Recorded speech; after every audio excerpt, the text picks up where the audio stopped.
Some stories don't begin with fanfare or fireworks. Some begin in silence, beneath an old oak tree, with a rusted chain, and a pair of eyes that have seen too much. This is not just the story of a dog. It's the story of healing, of love that refuses to die, of broken people stitched together by a creature who was once abandoned herself. On Vale Marks, we tell stories that echo deep within the heart. Stay with us until the very end, because what you'll witness here isn't just moving.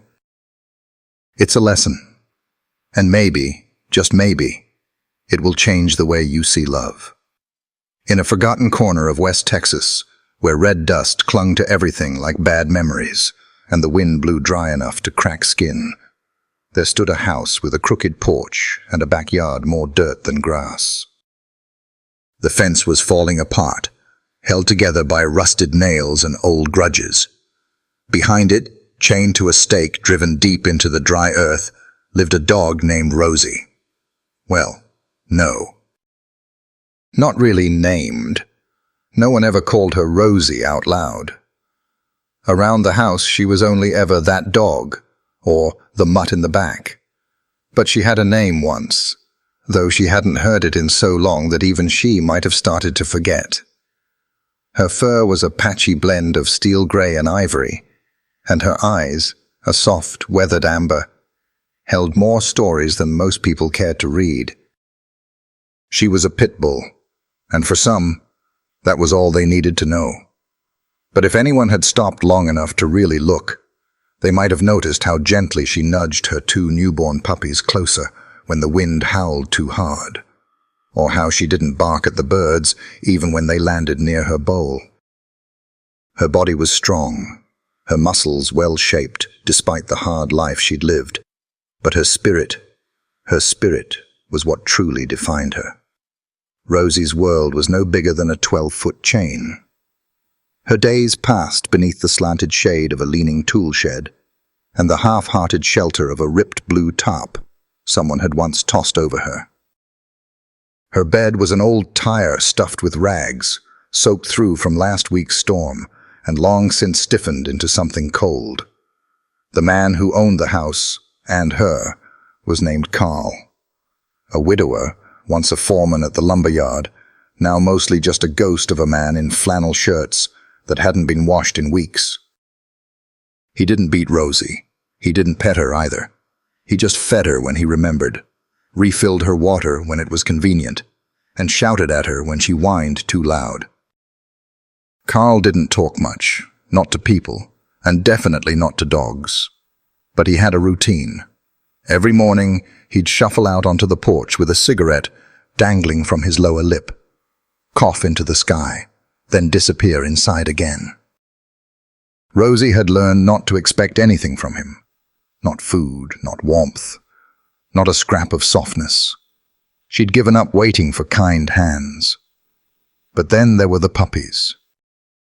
Born in the quiet of a sleepless night just 2 weeks before, they had brought a flicker of something back into Rosie's eyes. A reason to lick the air again. A reason to stay awake. A reason to hope. Their fur was still light and fluffy, their movements clumsy, and their eyes only just beginning to open. They nuzzled her belly, yawned in her shadow, and chewed on her ears with the fearless joy of those who haven't yet learned what the world can take. She watched them with the aching gaze of a mother who already knew she couldn't protect them forever. Then came that day. The sun was meaner than usual, baking the backyard into cracked clay and making the chain around Rosie's neck sear her skin like a branding iron. She lay still, panting lightly, both pups curled against her ribs when Carl stepped out. Not with his cigarette this time. With a cardboard box. He didn't speak. He didn't kneel. He didn't look her in the eye. Rosie raised her head, ears twitching.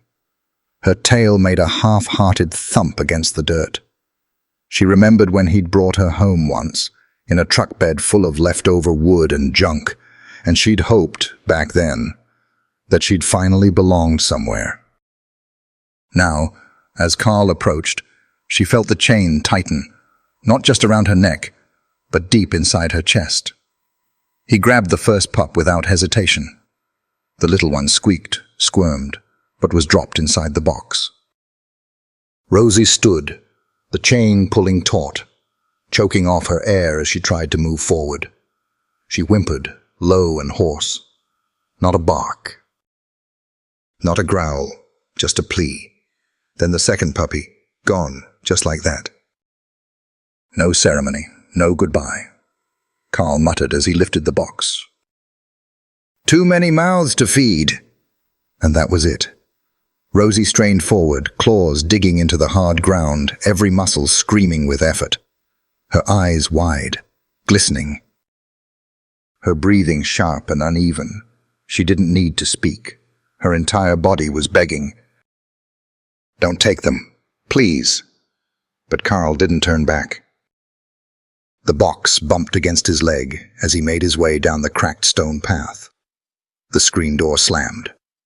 A truck engine growled to life, and then faded into the horizon. Rosie collapsed onto her side, chain still taut, throat raw and eyes fixed on the empty gate. The silence after the truck left was louder than any thunder. She lay there for hours, unmoving, as if maybe if she stayed still long enough, the world would turn backward, and her babies would come crawling home. But it didn't, and they didn't. Only the wind moved now, carrying with it the last whiffs of their scent. Rosie closed her eyes for a moment, but didn't sleep. Because when your heart has been torn in half, rest is the first thing to go. She was no longer just a dog. She was a mother in mourning.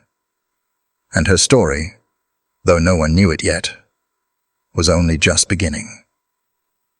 The days that followed were a blur of silence. Rosie didn't eat. She didn't drink unless her throat burned from the dryness. She lay curled in the exact spot where the puppies had last nuzzled her. Her eyes locked on the gate they'd disappeared through. Every time the wind blew the loose chain that had once held her, it clinked softly, like a cruel reminder. Freedom had come too late.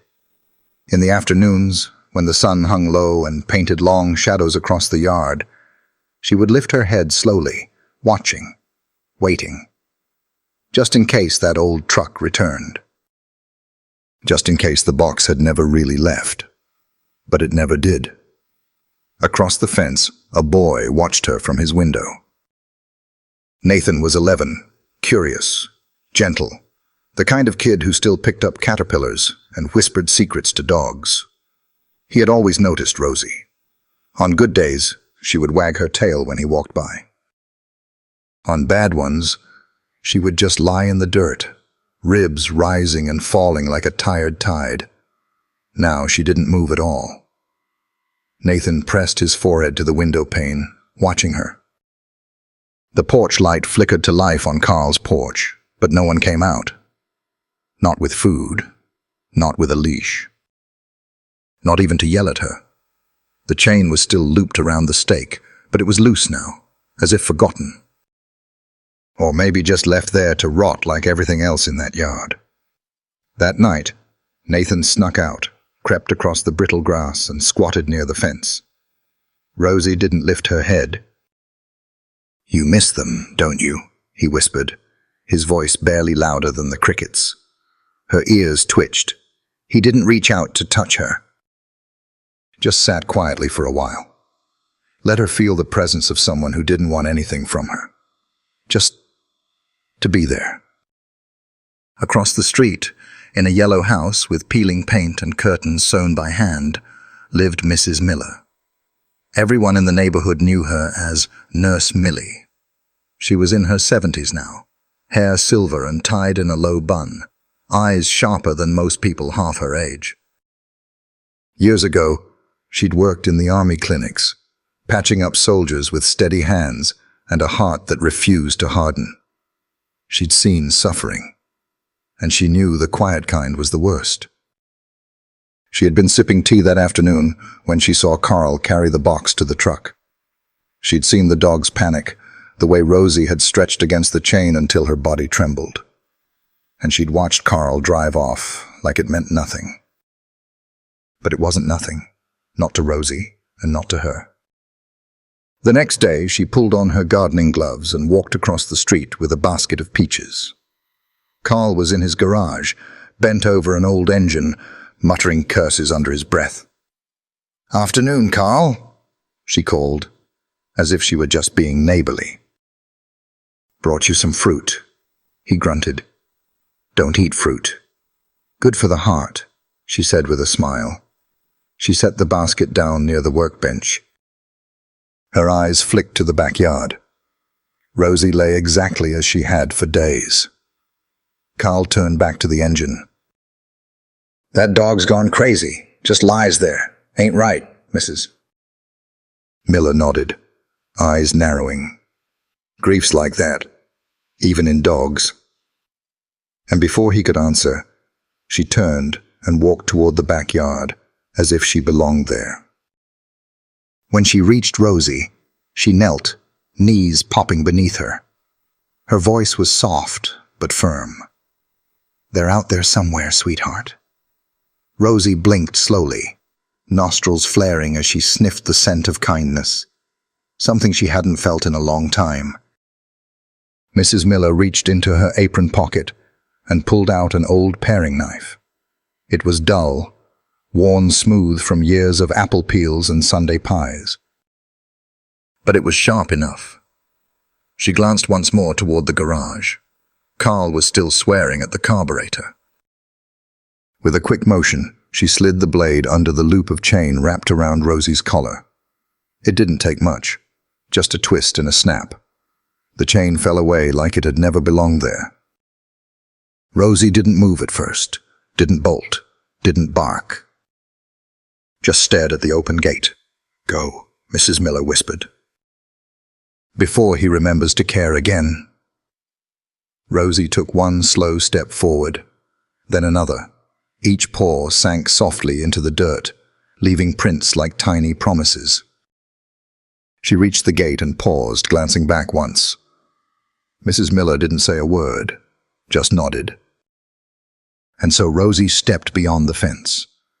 The air beyond that gate felt different, not cleaner. Not kinder, but wider. Like maybe, just maybe, there was a place in this world where the chain couldn't reach her anymore. She didn't run. She walked like someone who had known cages, who had learned that the world didn't always welcome the broken, but who was going to walk into it anyway. Behind her, the chain lay coiled in the dust, a dead thing. Ahead of her, there were no fences, no boxes, no Carl. Just a road that stretched past the dying fields and into something unknown. She walked until the house was behind her, until the yard with its tarp and tire and cracked bowl was just another shadow swallowed by dusk. And for the first time in her life, Rosie didn't feel like that dog. She felt like someone. Someone worth finding. Someone worth following. Someone who had something left to live for. The night grew cooler as she walked, the stars above like tiny windows into other lives. Somewhere, her puppies were breathing. Somewhere they were warm. Somewhere they were waiting. Maybe not for her, but still out there. And Rosie. She had nothing but her feet, her nose, and her memory. But sometimes, that's enough. Sometimes, that's how the greatest journeys begin. The road didn't give her answers. It only gave her distance. Rosie moved forward, one paw in front of the other, not because the ground beneath her was inviting, but because staying still meant accepting a life already taken from her. The world outside the fence was wide, unfamiliar, and far from kind. But Rosie had no fear, only longing. She passed through narrow streets littered with broken bottles and forgotten toys. Some houses had children laughing inside. She would pause, ears perking, eyes searching. But none of the voices belonged to her puppies. She crossed open fields, dry as bone, the earth cracked and hot beneath her paws.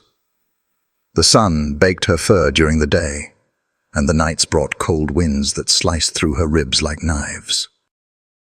Her body grew thin, her pads raw, but her spirit stayed sharp. Rosie wasn't following instinct. She was following memory. That faint smell of warm fur, that soft yip in the middle of the night, the feel of tiny paws pressing against her belly. That was her compass. And dreams. Every full moon, when the sky stretched silver above her, Rosie would curl beneath whatever shelter she could find, a bush, a porch, the side of an old dumpster, and dream of them. Her puppies. She'd see their faces, feel their breath. One would bark softly. Another would tumble over its sibling. She could almost hear the sound of their little nails clicking against wooden floors, almost smell the milk-sweet scent of their fur. And then she'd wake, the air too still, her body aching, but her resolve stronger than ever. Not once did she stray from the path, though the path never looked the same. Sometimes she'd be chased off by shouting voices, shoes thrown in her direction. Other times, a kind stranger would offer food, or a bowl of water, or just a moment of peace. At one point, she wandered near a gas station, tail low, ribs showing. The clerk stepped outside and clapped his hands. "Go on." "Shoo! No strays here." Rosie didn't argue. She just moved on. One afternoon, while sneaking behind a bakery, hoping for a scrap of something, anything, Rosie heard a loud voice behind her. "Hey, stop right there!" She turned sharply. A man in uniform, with a net in hand and a badge on his chest. Animal control. Panic surged through her chest like lightning. She bolted, weaving through alleys, darting between trash bins, ignoring the searing pain in her legs. The man chased, but Rosie was faster. Fear had taught her how to run. When she finally stopped, far from the town center, she collapsed under a bush, tongue hanging, heart pounding. Another close call. Another reminder. This world didn't always welcome the desperate. But Rosie wasn't looking for welcome. She was looking for pieces of her heart. Days later, in a small town 1 county over, Rosie crossed a street lined with shops and old brick sidewalks. Her fur was dusty, one ear torn from crawling under a fence, but her eyes were still bright, burning with purpose. And across the street, standing in front of a comic book store, was a boy with a camera around his neck, Nathan. He had been visiting his cousin for the weekend, just a coincidence, or maybe something more. He spotted her instantly. "No way," he whispered. He stepped forward slowly, not wanting to scare her. Rosie paused, her gaze locking onto his. For a moment, the noise of the world faded. "You made it out," he breathed. "You're really doing it." She wagged her tail once, just once. Nathan reached into his backpack, pulled out his phone, and snapped a photo. It wasn't just a picture of a stray. It was a portrait of persistence. That night, he posted the photo with the caption, "She's out here searching. Help us find her pups. #find Rosie's pups." The image traveled fast. People reshared. Commented. Some wrote, "Poor mama, still looking." Others added, "We have to help her." Stories spread. Local rescues picked it up. Someone even printed flyers. But Rosie? She didn't stop. She didn't know hashtags or followers. She didn't recognize phones or fame. She just knew her puppies weren't on a screen. They weren't in a comment section. They were somewhere warm, breathing, living, and missing her. She walked past posters of her own face, not knowing that strangers now rooted for her. She walked past volunteers who left bowls of food along the road, not knowing they were meant for her. She walked with the dignity of a mother who had not given up. And somewhere, deep inside her, Rosie held on to the belief that memory was stronger than time. That the smell of a familiar yard, or the faint bark of a now-grown pup, would call to her again. She didn't need a map. She didn't need to know the name of the next town. All she needed was the sound of tiny paws in her dreams, the scent of warmth in the wind, and the aching stretch of love pulling her forward. Because when you've lost parts of your heart, you don't rest, you search. Even if it takes forever. The afternoon sun slanted low over the neighborhood, casting golden light across the iron gate of a luxury estate nestled at the edge of town. It was the kind of house that looked like it belonged in magazines. White pillars, flawless lawns, roses clipped into perfect symmetry. But for Rosie, it wasn't the roses or the marble driveway that made her stop. It was the scent, faint but unmistakable. A memory wrapped in warmth and milk and safety. She stood still, barely breathing, just beyond the bars of the ornate gate. Behind those bars, the world changed, too pristine, too polished, too far removed from the dust and hunger she had known. But her nose told her what her heart had hoped for since the day her puppies were taken away. One of them was here. And then, there he was, bounding into view from the side yard, tail up, ears alert, a young dog with sandy fur and a white patch over one eye.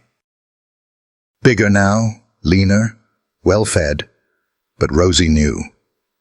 A mother always knows. Her legs trembled as she sat down gently at the gate, not daring to bark, not wanting to frighten him, just waiting. From behind the floor-length windows, the pup spotted her. A wild, joyful bark burst from his throat. He recognized her. It wasn't just instinct. It was something older than that. Deeper. As if every cell in his body remembered the rhythm of her heartbeat, the smell of her coat, the way she used to curl around him at night. His paws scratched at the glass, his tail wagging furiously. And then a voice rang out.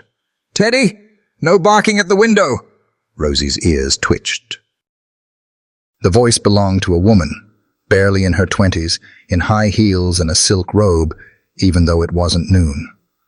Her name was Madison, one of those social media influencers with perfect teeth and curated chaos. To her, Teddy wasn't family. He was content. Madison strutted toward the door with a phone in one hand, recording herself for a live stream. "Teddy's being such a diva today, barking at... Ew, what is that?" Her eyes landed on Rosie, sitting quietly just beyond the gate. "That mutt again?" she groaned. "Shoo, get away!" Rosie didn't move. She stayed calm, her eyes fixed on the window where her puppy stood, still pawing, still crying. "Shoo!" Madison snapped again. She stormed toward the gate, grabbed the garden hose lying in a coil on the side of the yard, and turned the faucet. A blast of cold water shot toward the gate. It didn't hit Rosie directly, but close enough. The spray splashed her paws, misted her face, and soaked the dirt at her feet. She flinched, not from pain, but from something colder. The rejection. Still, she didn't growl. She didn't bark. She simply leaned forward and pressed her nose gently against the iron bars, eyes half closed, tongue flicking once into the air, as if to send a kiss through the space that separated her from her son. Behind the glass, Teddy whimpered. He didn't understand why he wasn't allowed to run to her, why he had to stay inside, with cameras and costumes and ceramic food bowls shaped like diamonds. Madison was already back inside, complaining to her followers. "Oh, you guys, there's this gross stray who keeps showing up like she owns the place. I swear it's stalking my dog." She laughed, added a filter to her video, and moved on to her next segment, Outfit of the Day. Outside, Rosie turned away. Not because she'd given up, but because she knew when she wasn't welcome. She had found him, yes, but finding wasn't the same as having. And love, she realized, had been trimmed and polished into something unrecognizable behind that gate. She walked slowly down the sidewalk, not looking back. But Teddy did. He stood at the window watching her go, his body still, his eyes following her every step. As if the leash around his neck wasn't the one holding him back. It was the invisible wall between glass and grass, between memory and merchandise.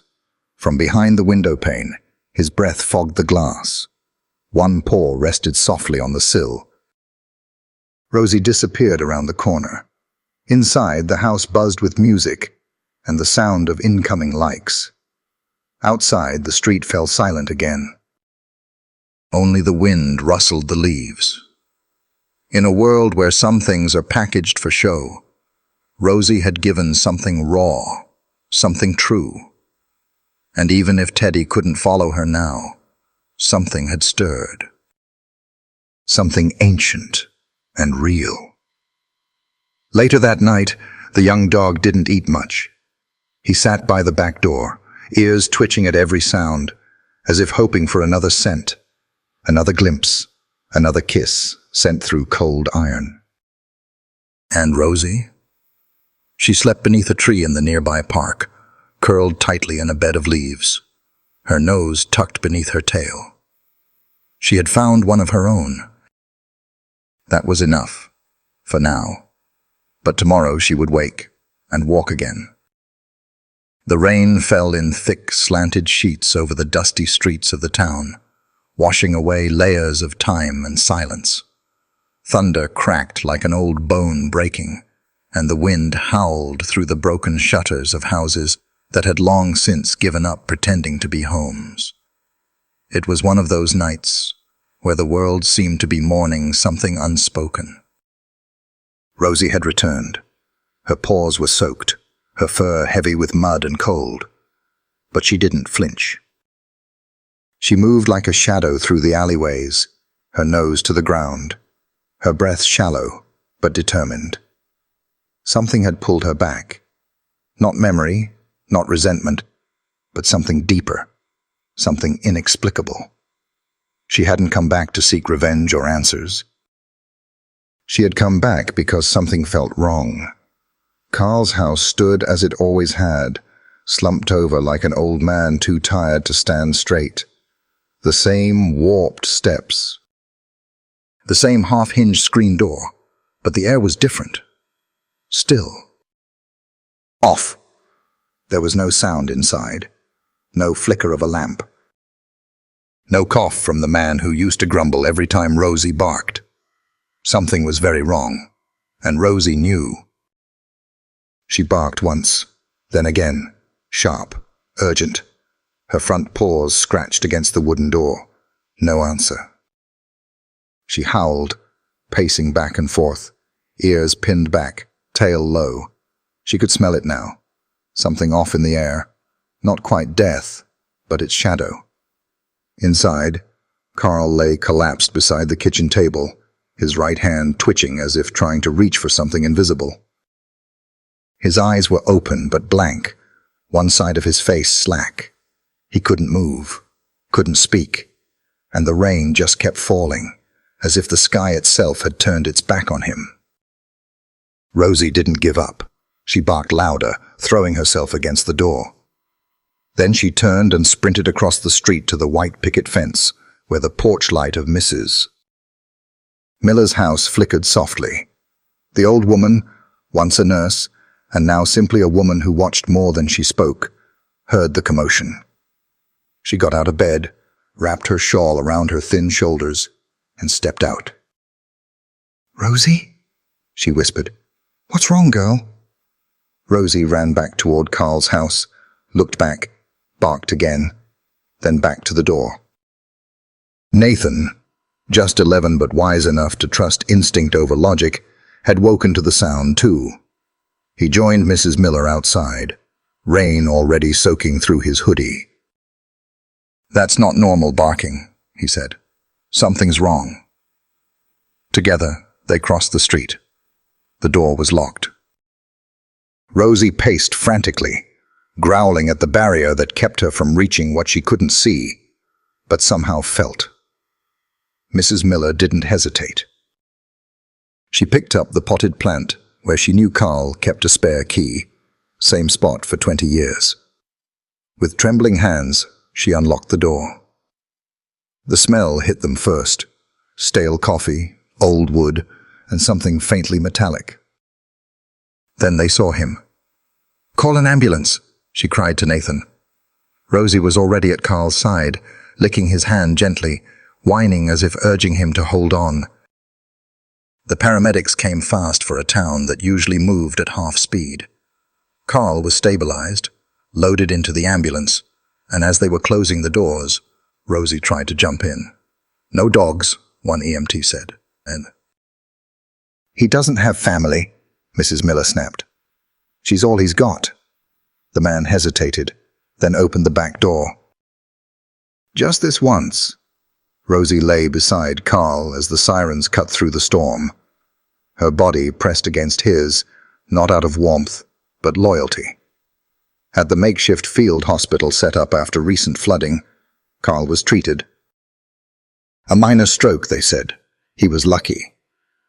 Hours later, under flickering fluorescent lights and the beeping of machines, his eyes opened slowly. The first thing he saw wasn't a nurse. It wasn't a ceiling. It was Rosie, curled up on the floor next to his bed, head resting on her paws, eyes wide and tired. He blinked. "Why?" he rasped, his voice barely more than air. She didn't move.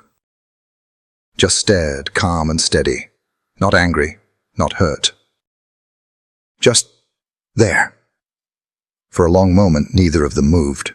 Then, Carl's lip trembled. The man who had once muttered, "Too many mouths to feed," now struggled to form a single coherent sentence. He reached for her, slow, shaky. His hand trembled as it landed on her head. She didn't flinch. "I was wrong," he whispered. "All this time, I was wrong." Rosie simply closed her eyes, leaning slightly into the touch, her breathing steady. And Carl wept. Not like the stoic men of old westerns he used to admire. Not like the proud worker who once swung a hammer harder than any man in town. He wept like someone who had finally been seen, by the very creature he had once refused to see. In that moment, the hospital walls faded. The rain stopped mattering. The years of silence and bitterness dissolved into something new. Not quite forgiveness, but the beginning of it. And all because a dog, once chained and abandoned, had chosen mercy over memory. The day Rachel returned to her childhood town, the air smelled like wet earth and regret. The rain from the night before had rinsed the dust off the old roads, and everything looked cleaner, softer, as if nature itself had decided to give the town and its people a second chance. She hadn't planned to come back. For years, Rachel had lived with the quiet ache of unresolved hurt. Her father, Carl, had always been distant, stoic to a fault, gruff with his words, unreachable even when he stood right in front of you. As a girl, she had tried everything to win his affection. Top grades, sports, art, silence. Nothing worked. So one day, she left. Left the house, the town, the bitterness that clung to the walls like mildew. She wouldn't have come back if it weren't for the call. "Your father had a stroke. It was bad. He's stable now, but it was close." The voice belonged to Mrs. Miller, the elderly neighbor who had watched Rachel grow up. who had once whispered to her, "Don't blame your father. He doesn't know how to carry love without breaking it." Now, Rachel stood outside the same house she had once run from, her fingers tightening around the handle of her overnight bag. The front door creaked open, and Nathan waved her in. "He's resting," the boy said softly, stepping aside. "But someone's waiting for you." Rachel walked in, and there she was, Rosie. The dog lay curled beside the recliner Carl always favored, her eyes alert but gentle. As Rachel stepped closer, Rosie lifted her head, ears twitching. They studied each other, two survivors of different wars, both shaped by the same man. "You're the one who saved him?" Rachel whispered, her voice barely holding steady. She knelt, reaching out slowly. Rosie didn't flinch. Instead, she pressed her snout into Rachel's palm as if to say, "I know." Later that evening, when the visitors had gone and the house was quiet again, Rachel found herself sitting on the porch steps with Rosie beside her. The stars were out, scattered like distant hopes across the navy sky. A breeze carried the scent of pine and the hum of insects into the silence. Rachel exhaled. "I used to think he didn't love anyone," she began, "that maybe he was just incapable of it. But you stayed. Even after everything." Rosie shifted, nudging her knee gently. Rachel's eyes glistened. "I left him too, you know." I couldn't take it anymore. The silence, the cold looks. The way he always made me feel like I was too much. She laughed bitterly. Or maybe not enough. The dog listened, as dogs do, without judgment, without answers, but with a presence that wrapped around her, like a warm blanket.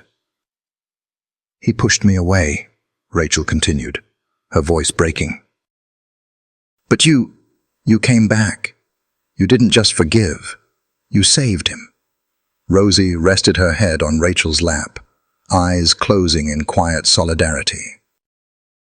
That night, Rachel wrote a letter. It wasn't long, but every word carried weight.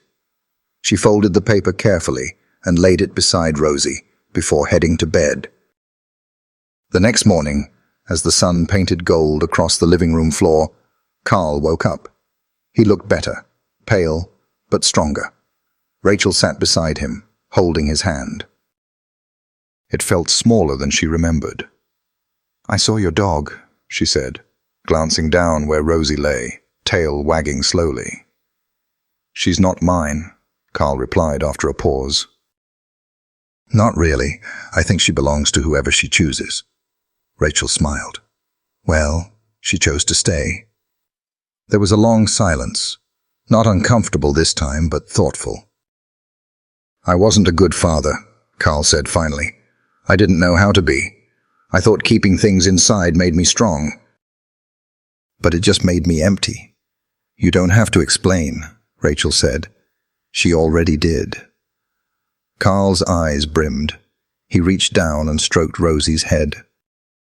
"She reminded me what it means to care, to show up, even when it's hard." Over the next few days, Rachel stayed. She cooked old recipes from memory, rearranged furniture, helped Carl with his medication. And Rosie, she followed them both, never too close, never too far, always there. Rachel also began to notice something else, something she hadn't expected. Each morning, Carl would speak a little more, ask questions, listen longer. He even pulled out an old photograph of Rachel when she was 8, holding a painting she had made of a tree. "I kept this," he said softly. "I just didn't know how to say I was proud." Rachel blinked back tears. "I used to hate you," she admitted. "Or maybe I just hated what you couldn't give me." Carl nodded. "I hated myself for the same thing." That evening, Rachel found herself once more beside Rosie on the porch. The letter still sat by the dog's bed, untouched but understood. "You saved more than my father," she whispered. "You saved what was left of him, and of me." The wind rustled the leaves. Rosie looked up, then gently rested her head against Rachel's arm. And in that quiet, something long broken finally began to mend. The shelter was quiet that morning, the kind of stillness that comes before something important happens.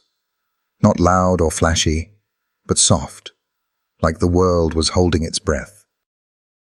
Rosie lay curled in a warm corner, her grey and white fur now peppered with white from age, her breathing steady but slow.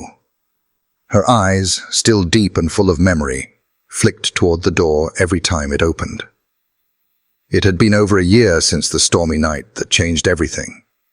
Since Rosie had saved Carl, softened a heart thought to be forever sealed, and pulled Rachel back from the edge of emotional exile. They had become somehow a patchwork family. Nathan still visited every day after school. Mrs. Miller brought treats that were far too fancy for a shelter dog, and Rachel, now working part-time as a veterinary assistant, often sat beside Rosie on her breaks, humming old lullabies she remembered her mother used to sing. But something had always been missing. One thread of Rosie's heart was still somewhere out there. Until today.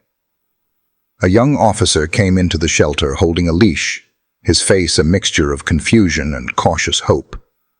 At the end of the leash was a large golden-brown dog with a faint white stripe on his chest, familiar, almost haunting. The officer knelt next to the intake desk and said, "We found him wandering near the old grain mills. No microchip, but he's clean and clearly used to people." Rosie stood up, slowly, stiffly, but purposefully. Her tail didn't wag, not yet. She walked, not ran, across the floor, her nose working overtime, her eyes scanning this nearly grown dog that somehow looked like her, but different. Then the young dog barked once. Just once, a short, high-pitched yelp, like a memory cracking open. Rosie froze. The dog froze. Then they surged forward at the same time, noses bumping, tails thudding wildly, Rosie making deep, joyful sounds that hadn't come from her throat in months. The younger dog leaned into her, licking her face, whining in a way that sounded like a song only they understood. The room fell silent. No one moved. Even the receptionist put down her coffee and simply watched. Nathan, who had come in just minutes before to bring Rosie her favorite peanut butter biscuit, dropped the treat and whispered, "It's him. It's her pup. After all this time." They named him Hero. And just like that, Rosie wasn't just a rescue dog anymore. She was a reunited mother. The reunion made the local news, mostly as a feel-good segment between weather updates and sports scores. But something about the story caught on. A dog who had searched for her lost pups, had saved a man's life, had stitched together a broken family, now finding her last child against all odds. It wasn't just heartwarming. It was necessary. The world needed something to believe in. A few months later, Hero was officially adopted by the local fire department. He had shown a remarkable sensitivity to distress, once alerting firefighters to a trapped kitten under floorboards. He became their unofficial therapy dog, and later, their certified search and rescue companion. When a fire tore through an apartment complex on the edge of town, it was Hero who located the last missing child in a collapsed stairwell. The footage of him leading firefighters through the smoke, his tail high, his eyes focused, made national headlines. At home, Rosie watched the broadcast from her blanket under the big oak tree behind the shelter. Her body was slower now, her walks shorter. But her eyes, those eyes, still gleamed. Nathan, now in high school and babysitting his neighbor's grandkids for extra cash, sat beside her with a warm towel draped over her shoulders.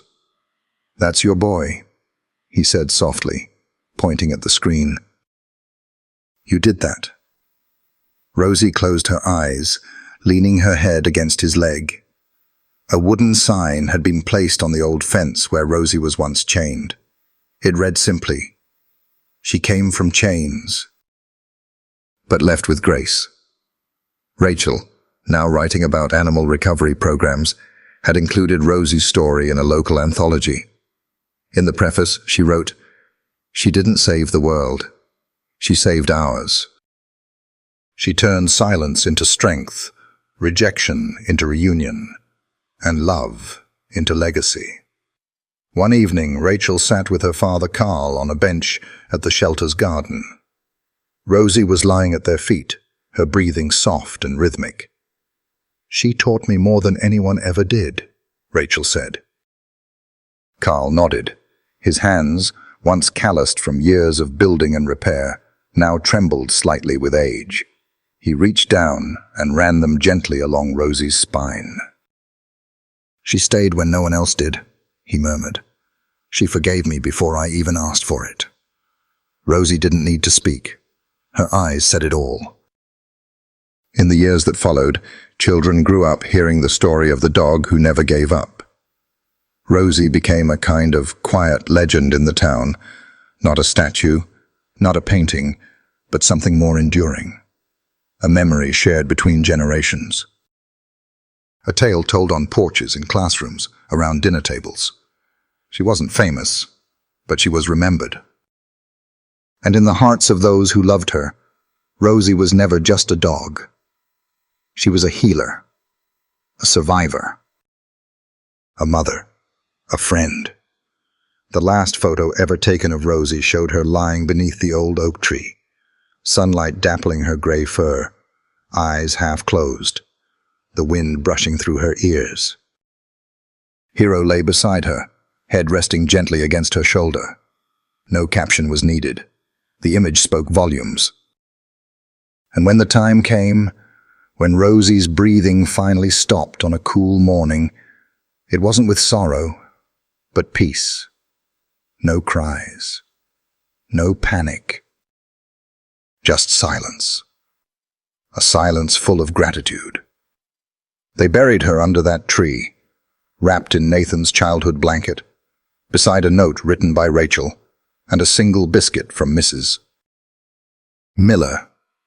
The plaque at the base of the tree reads, "She never wore a cape, but she saved us all." And every time Hero lifts his nose into the wind before a rescue, you can almost hear it. Rosie whispering from the stars, "I did what I came to do. If you've made it this far, thank you." Truly, you've just walked through a story that, while quiet on the surface, holds a storm of meaning beneath. Rosie's journey wasn't marked by medals or grand monuments. Her victory was softer, a chain broken, a family restored, and a legacy whispered in the wind. As Nathan once said while pointing to her pup on TV, "Love doesn't end." And he was right. At Vale Marks, we believe in stories like Rosie's. Simple yet profound, ordinary yet unforgettable. Because somewhere between heartbreak and hope, we find what it means to be truly alive. As Maya Angelou once wrote, "People will forget what you said, they will forget what you did, but they will never forget how you made them feel." And Rosie, she made people feel seen, forgiven, loved. If this story touched you, please consider subscribing to Vale Marks. Reaching 1,000 subscribers is more than a number. It's a sign that these stories matter, that kindness still has a place in this world. Your support helps us craft more meaningful tales, each one built to remind us life is fragile, but love is fierce. So drop a comment below. Share a story of your own. And remember, sometimes the quietest lives leave the loudest echoes, because love, when true, doesn't need to shout. It just needs to be remembered, always.